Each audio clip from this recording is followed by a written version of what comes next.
नमो नमः मित्रों, प्रीत संस्कृत से चैनल में आप सभी का पुनः हार्दिक स्वागत एवं अभिनंदन करती हूँ। जैसे कि आप सभी को विदित है कि हम लोगों ने संस्कृत व्याकरण की प्रवेशिका का अध्ययन किया और संस्कृत के व्याकरण प्रवेशिका का अध्ययन कर ही रहे हैं, जिसके अंतर्गत हमने प्राकथन पढ़ा, तत्पश्चात वर्ण विचार पढ़ा, उसके बाद में संधि में हमने स्वर संधि पूरा कंप्लीट कर लिया है। आज व्यंजन संधि पढ़ना है और अभी 5 से 6 मिनट पहले हमने वीडियो अपलोड कराया है जिसमें प्रकृति भाव संधि और उसके जो अपवाद हैं उनको समझाए गए हैं। अभी जो हम लोग पढ़ने जा रहे हैं वो हल संधि के बारे में पढ़ने जा रहे हैं। हल संधि क्या होती है? हल संधि को ही व्यंजन संधि भी कहते हैं। और व्यंजन संधि को हल संधि क्यों कहते हैं? तो हल संधि इसलिए कहते हैं क्योंकि व्यंजन वर्ण जो है हल प्रत्याहार के अंतर्गत आते हैं, इसलिए व्यंजन संधि को हल संधि भी कहा जाता है। और बाबूराम सक्सेना जी ने व्यंजन संधि ना लिखकर हल संधि ही लिखा है।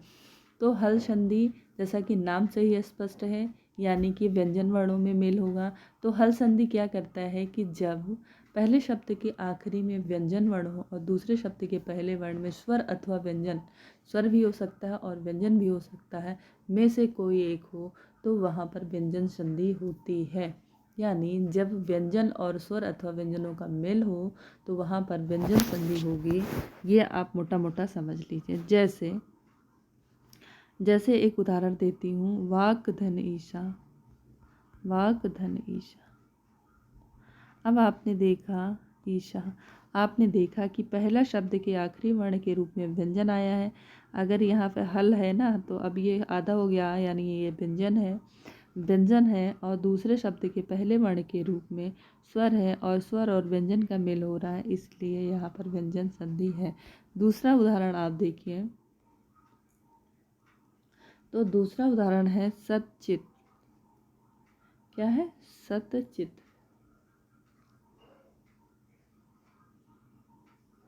सत धन चित। अब यहाँ पर देखिए आप, पहले शब्द के आखिरी में व्यंजन है और यहाँ पर व्यंजन है और व्यंजन वर्णों को मेल हो रहा है। तो ये देखिए यहाँ पर पहले शब्द का जो आखिरी वर्ण है, शर्त ये है कि ये व्यंजन होना चाहिए व्यंजन संधि में, और जो ये वाला वर्ण है ये स्वर भी हो सकता है अथवा व्यंजन भी हो सकता है, और ये विसर्ग कभी नहीं हुआ क्योंकि शब्दों की शुरुआत में विसर्ग नहीं लगता है। चलिए आगे देखिए। अब हम लोग व्यंजन संधि, हल संधि के बारे में चर्चा करेंगे मूल पुस्तक के अनुसार। अब मूल पुस्तक कह रहा है का छा का मतलब है कि जो नीचे लाइन खींची होगी, लाइन खींच करके छठा नंबर जो सूत्र दिया होगा वो सूत्र लिख कर और उसकी बात कही जा रही है। तो छठा नंबर का जो सूत्र लिखा है वो ये इष्युक्त संधि के बारे में बता रहे हैं, और इष्युक्त संधि का ही ये जो संधि हम लोग पढ़ने जा रहे हैं व्यंजन संधि की पहला भेद वो है इष्युत्व संधि। कौन सी संधि है? इष्युत्व संधि। अब इसका सूत्र दिया गया है, जो लिखा है छठे नंबर पे इसका सूत्र दिया गया है, स्तो चुना, ये वाला है चुना स्तु, स्तो चुना चु चु। अब देखिए इसी सूत्र में सब है, अगर इस सूत्र को ध्यान से समझ लिया आप तो समझ लीजिए कि आधा अब्बा जो है शुद्ध संधि को समझ लिए। अब ये कह रहा है कि जब सकार यानी दंत शकार या ता वर्ग और सकार या चा वर्ग के योग में आता है, यानी आस पास दोनों आते हैं, तो शकार और तकार के स्थान पर क्रमशः जो सा है उसको ये वाला सा आदेशित हो जाएगा और जो ता है उसको चा वर्ग आदेशित हो जाएगा। इतना समझिए। आप देखिए इस्तो यानी ये वाला सा और ता वर्ग, ये कह रहा है इनको आदेश होगा, इस वाले सा को ये वाला सा और ता वर्ग को चा वर्ग आदेश हो जाएगा, और यही इश्चू है, ऐसा सूत्र में कहा गया। अब इतना शायद आपको समझ में आ गया होगा। अब आगे हम लोग देखते हैं। देखिए अब जैसे कोई पहला शब्द है उसकी आखिरी में कह रहा है कि शा है, तो इस सा के स्थान पर क्या आदेशित हो जाएगा? ये वाला शा आदेशित हो जाएगा। और अगर ता वर्ग है, ता वर्ग में क्या क्या आता है? ता, था, दा, धा, ना। ठीक है। अब जैसे ता आया है पहले शब्द के आखिरी में, तो इसके स्थान पर चा हो जाएगा। था आया है तो इसके स्थान पर छा हो जाएगा। दा आया है तो दा के स्थान पर अच्छा जा हो जाएगा। धा आया है तो धा के स्थान पर अच्छा जा झा। ना आया है तो ना के अच्छा जा झा या, है ना, ये हो जाएगा। यानी कि ये कह रहा है, अब ये एक मोटा मोटा देखिए कि कह रहा है कि जब दंत शकार और ता वर्ग के बाद मूर्धन्य शकार या चा वर्ग आए तो इस चा को, इस सा को ये सा हो जाएगा। यानी पहले जो ये वाला सा है इसको भी ये हो जाएगा और इस ता वर्ग को चा वर्ग हो जाएगा। यानी ता रहेगा तो ये वाला चा हो जाएगा, अगर था रहेगा तो ये वाला छा हो जाएगा, है ना। यही कह रहा है कि ये आदेशित हो जाएगा। जैसे अब उदाहरण देखिए, आप उदाहरण पर आइए। जैसे क्या लिखा है, इसको हम बड़ा ही कर लेते हैं ना।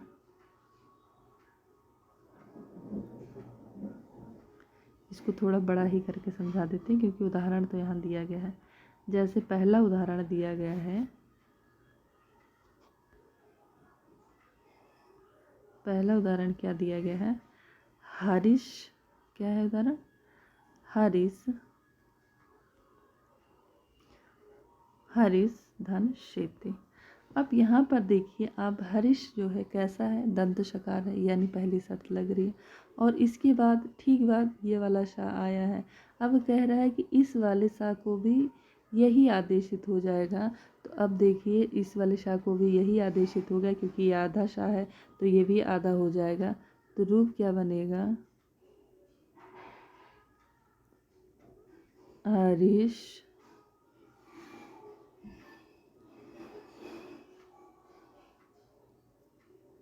सेते। इस सा को शा आदेशित हो गया और ये मिल गया, यानी कि ये दोनों के स्थान पर नहीं होना, ये ऐसे ही उतर जाएगा। इस सा के स्थान पर ये वाला शा हो गया। एक बार फिर से देखिए, इसके स्थान पर इसके बाद ये वाला शा आया है। शर्त लग रही है कि दंत सकार के बाद मूर्धन्य शकार आया है, तालब्य शकार है ये ना, मूर्धन्य नहीं, तालब्य शकार आया है, ठीक है। तालब्य शकार आया दंत शकार के बाद, तो इस दंत शकार को भी तालब्य शकार हो जाएगा, यानी ये भी आधा शाह हो गया, ठीक है। अब इसको जब मिलाएंगे तो हरि उतार लेंगे और फिर आधा शाह उतार लेंगे तो ये बनेगा, और फिर शेते उतार लेंगे तो हरिश्चेते।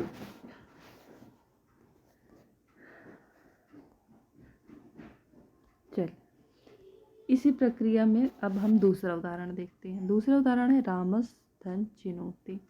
अस्तुश्चुना सूत्र कह रहा है कि पहले शब्द के आखिरी में या तो दंत शकार हो या ता वर्ग हो। तो यहाँ पर देखिए दंत शकार है, तो दंत शकार को कहता है कि जो है, और उसके बाद में चा वर्ग हो, और उसके बाद में जो है क्या हो, चा वर्ग भी हो सकता है या मूर्धन्य शकार है। तो यहाँ पे चा वर्ग है तो इस दंत शकार को भी क्या हो जाएगा, आदेशित, ये वाला शा आदेशित हो जाएगा।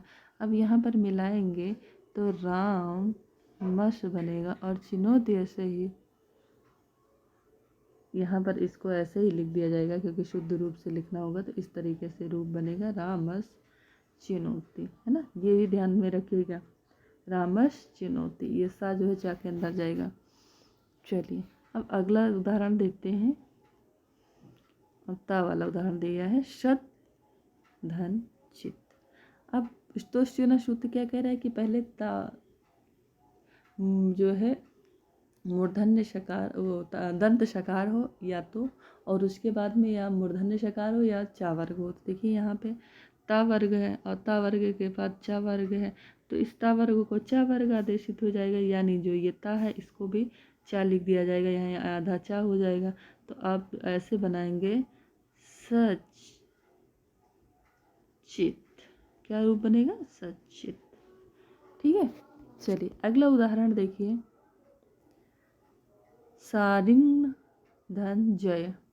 अब देखिए चा वर्ग में चा छा जा आता है, यानी चा वर्ग है इसके बाद में, और पहले में ता वर्ग है, यानी ता वर्ग में ही तो नाद है, ता था दाधा ना, ता वर्ग में आता है यानी ता वर्ग है, और इसके ठीक बाद चा वर्ग का वर्ण आया है। तो यहाँ पर भी स्तोष्चना सूत्र का नियम लग रहा है। तो ये ता वर्ग है, इसको भी चा वर्ग आदेशित। तो आप देखिए ता था द ध न त थ द ध न। पांचवा अक्षर है तो पांचवा अक्षर क्या होगा? चा का चा छा जा झा चा छा जा झा ञा चा छा जा झा ञा। अब इसको इया लिख दिया जाएगा, इसके स्थान पर ना के स्थान पर। अच्छा, जो वर्ण है जिस क्रम में ना, उसी क्रम में चा वर्ग का वही नंबर वाला वर्ण आदेशित होगा। अब जैसे ये 5वें नंबर का वर्ण है ता वर्ग का, तो चा वर्ग का 5वें नंबर में जो वर्ण आता है वही वर्ण आदेशित होगा। अब यहाँ पर इया आदेशित होगा। अब इसको मिलाएंगे तो क्या बनेगा? शारिंग जय, शारिंग जय, ये बनेगा। अगला उदाहरण देखिए, क्या उदाहरण है? अगला उदाहरण है आपका सत धन शिष्य। सत धन शिष्य, तो ता वर्ग को क्या आदेश होगा? चा वर्ग। ता वर्ग का ता कौन सा वर्ण है? पहला वर्ण है, तो चा वर्ग में पहला वर्ण क्या है? चा है, तो इसको जो है आधा चा आदेशित हो जाएगा। ये आधा है तो आधा ये भी तो आदेशित होगा। अब इसको सा ऐसे लिख लो, और उसके बाद शिष्य क्या बन जाएगा? सच शिष्य, क्या बनेगा? सच शिष्य। चलिए, अब अगला उदाहरण देखिए। अगला उदाहरण है षष्ठ। अच्छा ठीक है, इतने उदाहरण दिए गए हैं। उसके बाद जो है आपका ये बताया गया है कि अच्छा शिष्य, इसका सशिष्ठा रूप आगे छठी नियम में बताया जाएगा। यानी कि अभी आगे एक नियम और है जिसमें बताया जाएगा, ऐसा बताएगा। इस प्रकार के स्तुश्चुना संधि के जो हमने व्यंजन संधि पढ़ी, और व्यंजन संधि का पहला भेद जो है स्तुश्चुना वो पढ़ लिया हमने। स्तुत संधि को और स्तुत संधि के उदाहरण को देख लिया। आगे की संधि को लेकर पुनः दूसरी वीडियो में उपस्थित होंगे। नमो नमः मित्रों, नमः संस्कृत है। इस समय मेरी बेटी का आने का टाइम हो गया है, तो वैसे भी अगर वीडियो को मैं बढ़ाती हूँ, अगले टॉपिक पर चर्चा भी करती हूँ, तो बीच में ही रुकना पड़ेगा, तो वो चीज़ें अच्छी नहीं लगती हैं। और अंत में यही कहूँगी कि चैनल से यदि आपको कोई लाभ हो रहा है तो चैनल को लाइक, सब्सक्राइब एंड शेयर अवश्य करें। नमः संस्कृत है, नमो नमः।